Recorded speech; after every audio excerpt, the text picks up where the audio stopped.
Hello साथियों, आशा करता हूं कि आप सब अच्छे होंगे। और अगर आप तक आपने ड्यू एलएलबी प्रिपरेशन को स्टार्ट नहीं किया है तो आप अपने टाइम को ख़राब कर रहे हैं, क्योंकि अब आपके पास ज़्यादा टाइम नहीं है। क्योंकि इस बार जो मुकाबला होने वाला है वो भी बहुत टफ हो जाएगा। क्योंकि पहले जो है वो 20,000 के आसपास स्टूडेंट होते थे, लेकिन अब उसका डबल हो जाएगा, 40,000 के आसपास स्टूडेंट हो जाएंगे। और आपको पता है कि फिर जो है आपका जो कंपटीशन है, और लास्ट ईयर का अगर मेरिट लिस्ट देखें तो उससे कम होने की तो कोई संभावना ही नहीं, कोई पॉसिबिलिटी नहीं है कि इस बार जो है कहीं से कहीं तक कोई भी उसमें कम आएगा। कंप्लीट सिलेबस लेकर के आया हूँ ये वीडियो जो है आपके लिए बहुत हेल्पफुल होने वाला है ड्यू एलएलबी के रिगार्डिंग। और ड्यू एलएलबी ये तो पक्की बात हो गई कि ड्यू एलएलबी का जो इस बार का जो एंट्रेंस होने जा रहा है, वो एंट्रेंस जो होगा वो CUET के ये में ही होगा। और इसमें कंप्लीट सिलेबस के बारे में बात करूंगा और आपके लिए बहुत ही एडवांटेज होने वाला है। अगर आप तक आपने इस चैनल को सब्सक्राइब नहीं किया है तो सब्सक्राइब करना ना भूलें। आइए सिलेबस की तरफ चलते हैं कि सिलेबस क्या होने वाला है।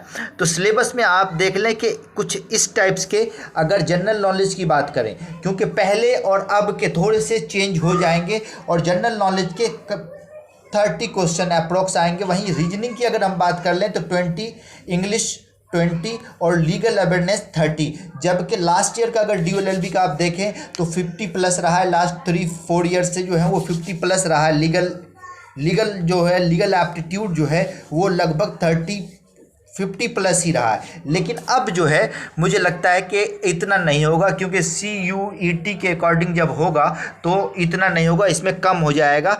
इसी के साथ आइए चलते हैं और देखते हैं। अगर इंग्लिश में अगर आप अब तक आप प्रिपरेशन कर रहे हैं तो इंग्लिश कॉम्प्रहेंसिव, अगर कॉम्प्रहेंसिव जो है वो पैसेज आप देखें, पैसेज को अभी से तैयार करना स्टार्ट कर दे। पैसेज हमेशा आता है और ये कटता नहीं है। पैसेज जो है चाहे वो CUET के अकॉर्डिंग हो या ड्यू एलएलबी का जो पुराना वाला पैटर्न है उसके अकॉर्डिंग हो, जो पैसेज है वो होता ही है। वहीं अगर आप वर्ड मीनिंग को थोड़ा सा वोकैब करें, इससे आपका जो इस बार हो सकता है कि आपको फिल इन द ब्लैंक्स देखने को मिल जाए, क्योंकि CUET में फिल इन द ब्लैंक्स है। वहीं करेक्टिंग ग्रामर्स के कुछ वर्ड्स आपको दिखेंगे। वहीं अगर ड्यू एलएलबी के लास्ट ईयर वाले में देखें तो ईडियम का इस्तेमाल हुआ, तो ईडियम को भी आप कर लें, कुछ ईडियम का भी आप प्रिपरेशन कर सकते हैं। वहीं अगर हम जनरल नॉलेज की बात करें तो जीके में अगर हम बात करें तो इवेंट जो अभी रिसेंट करंट में इवेंट हो रहे हैं उन पे आप देखें, और पॉपुलर नेशनल हो या इंटरनेशनल हो। वहीं static GK, current affair topic जो है वो हिस्ट्री ले लें, geography, basic, sport, about, books, economics, यहाँ से भी क्वेश्चंस पूछे जाते हैं। तो आप जो है, अगर अभी आपके पास टाइम है, ये सबको अभी आप देख लें।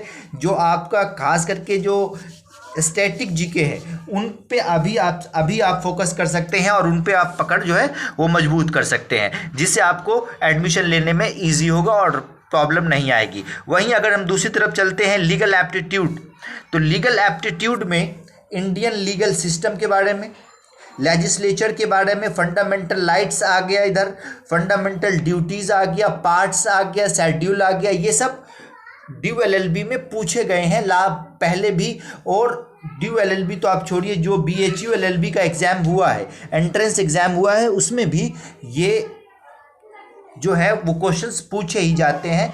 तो आप यहाँ से अब एक सबसे बड़ा जो क्वेश्चंस मार्क है वो क्वेश्चन ये, पहले आप ये देख लें कि रीजनिंग में आपको क्या क्या करना है। कोडिंग, डिकोडिंग और बेसिक मैथ्स आपको आनी चाहिए। Percentage, profit loss, algebra, number system और सिमिलर टॉपिक्स जो हैं इनके अकॉर्डिंग वो कर सकते हैं आप। वहीं मैं अब डिस्कस कर लेता हूँ कि अगर आप लास्ट ईयर को देखें या फिर BHU due LLB entrance exams के क्वेश्चंस पेपर को देखें तो आपको पता चलेगा कि जो लीगल एप्टीट्यूड है, लीगल एप्टीट्यूड की अगर हम बात कर लें तो लीगल एप्टीट्यूड जो है ये सबसे बड़ा क्वेश्चन मार्क है कि क्या इस बार पूछे जाएंगे जितने ड्यू एलएलबी में पूछे जाते थे।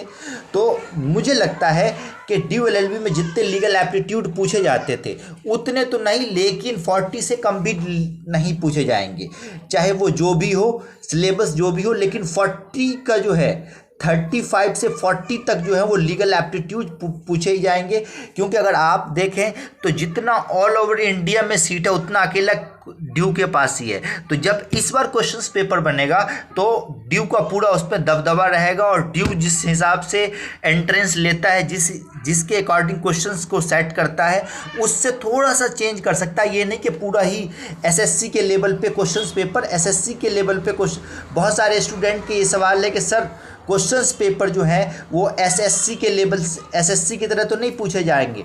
तो नहीं, एसएससी की तरह क्वेश्चन नहीं होगा, क्योंकि ड्यू एलएलबी जब अब इसमें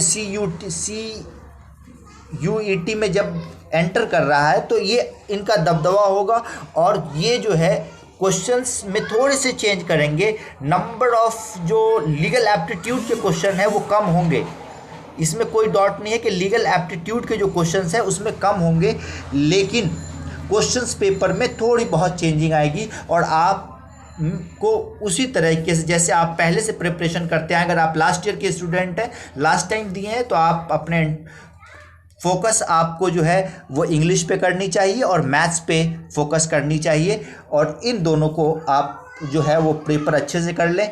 अगर आप नए स्टूडेंट हैं, आप इसी साल जो है वो आप ग्रेजुएशन कंप्लीट कर रहे हैं और आप इसमें ड्यू एलएलबी एंट्रेंस में जो है वो पार्टिसिपेट करना चाहते हैं, तो आप जो है जिस तरह से सिलेबस बताया गया है उसको पढ़ना स्टार्ट कर दें।